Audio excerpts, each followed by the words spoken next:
The Salem Witches. When you think of people disposing of witches a few hundred years ago, you probably imagine a woman tied to a stake jutting up from a pile of smoking wood. The burning of witches has become so ingrained in witch hunt canon that it's a cliché. But the truth of the matter is that the burning of people convicted of being witches wasn't all that common in England. By the time the colonies were set up, English law forbade burning people alive, which meant that no witches could be burned in the American colonies as a result of the Salem witch trials, contrary to what is often depicted. The Salem witch trials are probably the most well-known American witch hunt. They took place between 1692 and 1693 in colonial Massachusetts, just as the European witch hunts were winding down. Previous to the European hunts, which started around 1300, the ability to perform magic was more accepted. For instance, people would use so-called magic to heal others. Of course, if magic could be used for good, it could also be used for evil. This way of thinking set the stage for the Salem witch trials. You see, Salem was going through a rough patch in the years leading up to the hunt. Refugees flooded into the town in 1689 following England's war with France on American soil. The war displaced many people living in New York, Quebec, and Nova Scotia, and the extra mouths to feed in Salem put a strain on the town's resources.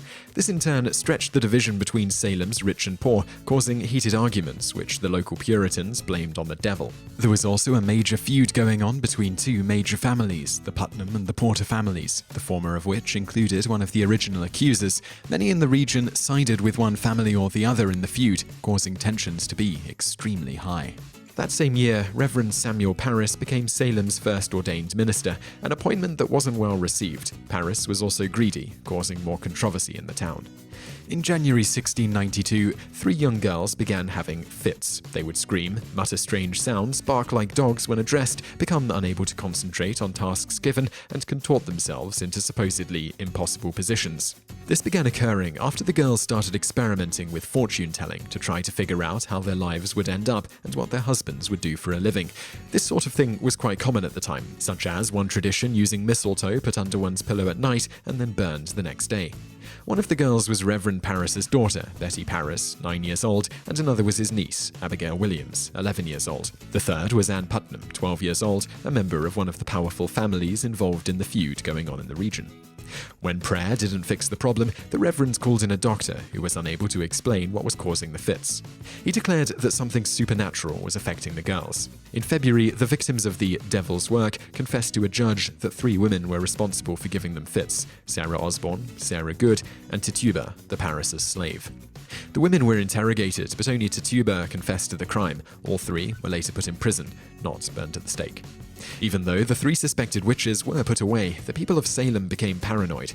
In a fit of mass hysteria, and probably a dash of simply taking advantage of the situation to get rid of enemies, fingers were being pointed at supposed witches left and right, even for the mildest of offenses. When the hunt ended, some 200 people had been accused of witchcraft. However, only 20 people were executed. The first to be formally executed was Bridget Bishop. She was perceived as a promiscuous woman and a gossip. Clearly, she must have been a witch. Though she pleaded innocent, the special court of Oyer and Terminer, the court set up to deal with the witch trials, found her guilty.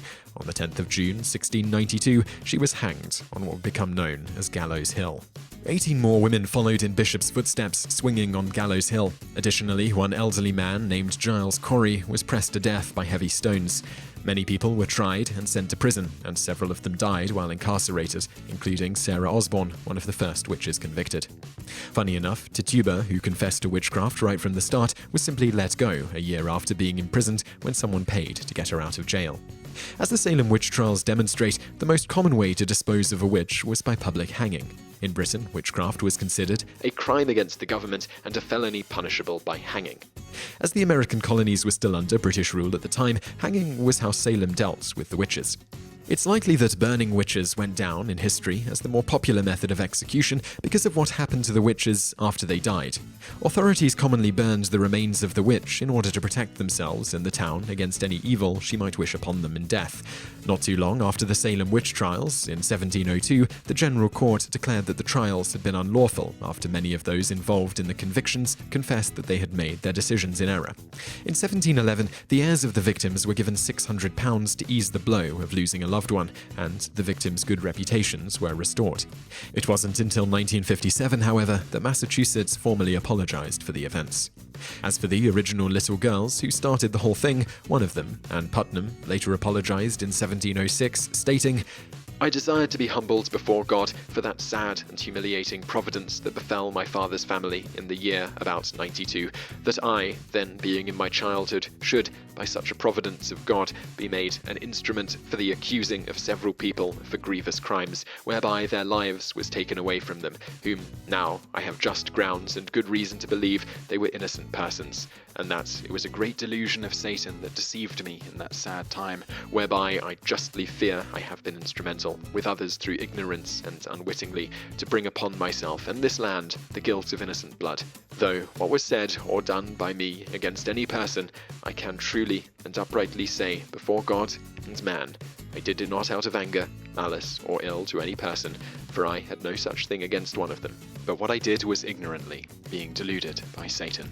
And particularly as I was a chief instrument for accusing Goodwife Nurse and her 2 sisters, I desire to lie in the dust, and be humble for it, in that I was a cause, with others, of so sad a calamity to them and their families, for which cause I desire to lie in the dust, and to earnestly beg forgiveness of God, and from all those unto whom I have given just cause of sorrow and offence, whose relations were taken away or accused."